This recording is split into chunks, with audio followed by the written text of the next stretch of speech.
Katika mji wa Thailand, kuliwahi kutokea kisa maarufu kilichowaacha wengi midomo wazi. Ni kuhusu mtoto mmoja aitwaye Darawon ambaye alidai kuwa aliwahi kuishi na kufa mara mbili kabla ya maisha yake ya sasa kama binadamu. Habari za madai haya zilisambaa kwa kasi na kujadiliwa sana kwenye vyombo vya habari.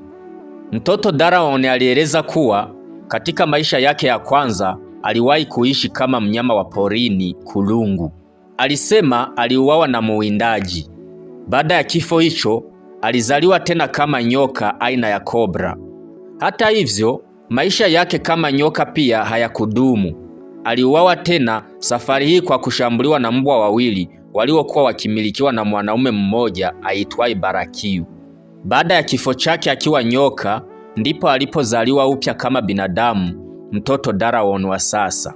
Kile kilichowashangaza wengi ni maelezo ya Darawon kuhusu tukio hilo. Alidai kuwa alipokuwa nyoka alijaribu kujitetea kabla ya kufa kwa kumng'ata begani Barakiu, yule aliyekuwa na mbwa waliomuua. Baada ya kumng'ata, Barakiu alichukua mwili wa yule nyoka, akampika na kumla pamoja na marafiki zake aliowaalika waje kushiriki chakula hicho. Kwa mujibu wa simulizi hii, rafiki yake mmoja Barakiu aliyeshiriki kula nyama ya yule nyoka ndiye alikuja kuzaa mtoto Darawon huyu ambaye anakumbuka maisha yake ya awali. Miaka mitatu baada ya tukio hilo la kuuawa kwa nyoka na kuliwa, Darawon alizaliwa. Siku moja alipokutana kwa mara ya kwanza na Barakiu, Darawon alipatwa na hasira isiyo ya kawaida. Alionyesha chuki ya ghafla na hata kutafuta kisu ili kumshambulia Barakiu.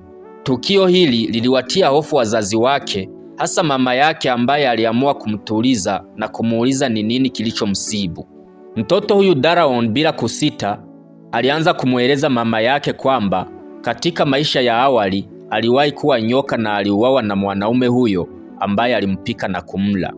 Mama yake alipomuuliza Barakiu kuhusu madai hayo, Barakiu alithibitisha kuwa kweli aliwahi kuua nyoka katika mazingira kama aliyoyasimulia Darawon, na hata akaonyesha alama ya jeraha begani alilopata baada ya kung'atwa na nyoka huyo.